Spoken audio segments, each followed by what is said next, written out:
Imagine the world's superpower tries to take Greenland, and Britain says, "Not on our watch." Sounds impossible? Stay with me, because what I'm about to tell you might completely change how you see the UK's military power in 2026. Greenland isn't just ice, snow, and empty wilderness anymore. It's one of the most strategically valuable pieces of land on the planet. Whoever controls Greenland controls access to the Arctic, the North Atlantic sea lanes, polar air routes, missile early warning systems, and future resources buried beneath melting ice. This isn't theory. This is power politics happening right now. So here's the uncomfortable question nobody wants to ask out loud. If the United States ever tried to forcefully take Greenland, and Denmark called for help, could the United Kingdom actually step in and fight back? This isn't about fantasy wars or clickbait scenarios. It's about deterrence, alliances, military reality, and what really matters when things get serious in one of the harshest environments on Earth. And the answer is far more interesting than a simple yes or no.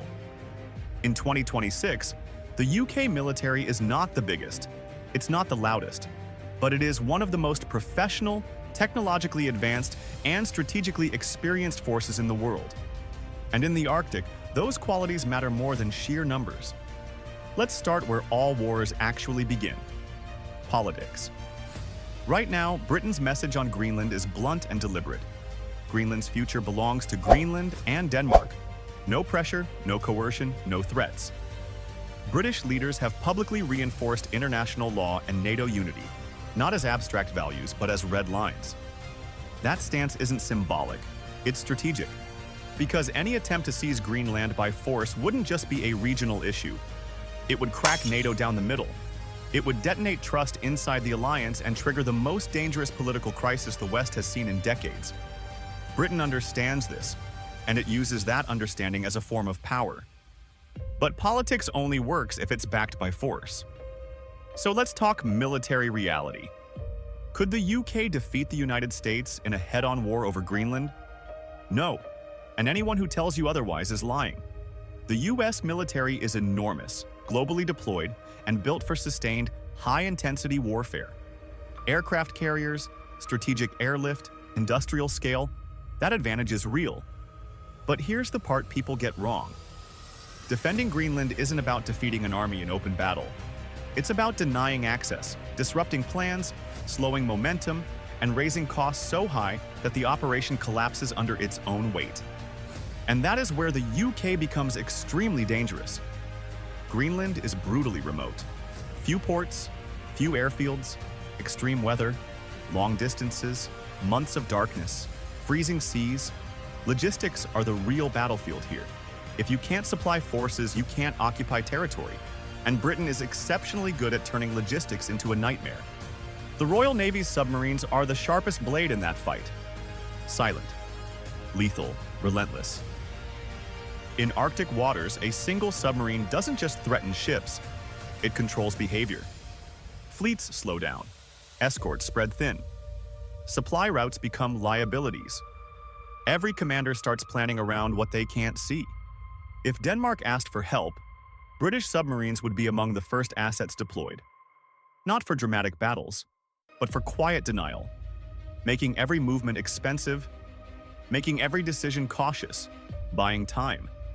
Above the surface, Britain's escort fleet reinforces that pressure. Anti-submarine warfare is one of the UK's strongest competencies. Decades of experience in the North Atlantic matter here. Cold water changes acoustics, ice complicates detection, and those are environments the Royal Navy trains for. Then comes the air domain. In the Arctic, information is everything. Knowing where forces are, when they move, how they communicate. British aircraft bring stealth, sensors, and intelligence dominance. They don't need to flood the skies. They need to see the battlefield before anyone else does. And then there are the Royal Marines. This is where Britain's reputation becomes a real force multiplier. The Royal Marines aren't built for massive beach assaults anymore. They're built for rapid deployment, extreme environments, and controlling key terrain with small, lethal units. Arctic warfare isn't a niche skill for them. It's core identity. In Greenland, they wouldn't try to fight an army head-on. They'd secure airstrips, ports, radar sites, and communication hubs. They'd turn a theoretical occupation into a logistical nightmare. Every runway contested, every harbor compromised, every resupply operation risky. Add special forces into that equation: surveillance, intelligence, disruption, and suddenly any invading force is slowed, watched, and reacting instead of advancing. And then there's the invisible battlefield. Cyber warfare, electronic warfare, information dominance.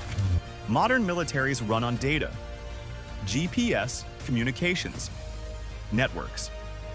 In the Arctic, those systems are already fragile. Disrupt them, and everything slows down. Navigation errors increase, coordination frays, timelines slip, confusion spreads, and confusion kills momentum. Britain doesn't need to dominate this space. It just needs to interfere long enough to shift the political clock. Now here's where everything comes together, because Britain would not act alone. Any UK involvement would happen inside a coalition framework. Denmark, Northern European allies, NATO partners who understand that if Greenland can be taken by force, no border is truly secure. Britain's role wouldn't be to lead a war. It would be to move early, commit visibly, and stiffen the alliance's spine, to turn a unilateral action into a collective crisis.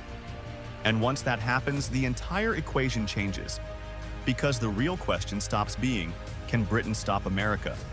It becomes, is this worth tearing NATO apart? And that is the real deterrent. But here's the part most people miss, and this is crucial, so don't click away. The UK doesn't need to win a war over Greenland. It just needs to make sure the invasion never happens. And that's where this story gets genuinely dangerous. Let's be brutally honest about the limits. The UK does not have unlimited manpower. It does not have endless transport aircraft. It cannot sustain a long, high-intensity, standalone conflict thousands of miles from home. Pretending otherwise is fantasy. But that's not the mission.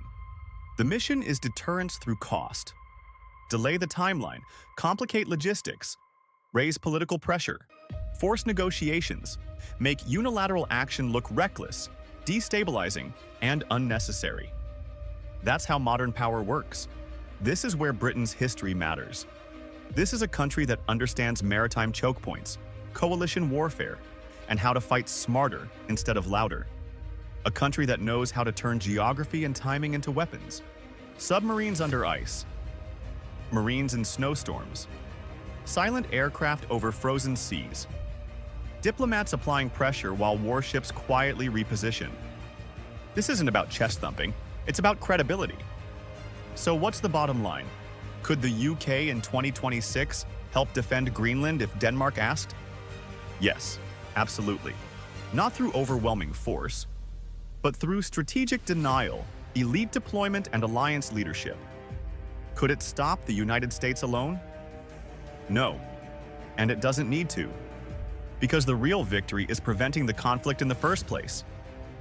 Greenland isn't just a territory, it's a test of alliances, a test of rules, a test of whether power still has limits. And Britain's message is simple. This line matters. If you want to understand how silent power really works, from the depths of the Arctic Ocean to the highest levels of global politics, then this story is only just beginning. Stay watching. Subscribe. Because the next move in the Arctic could change everything.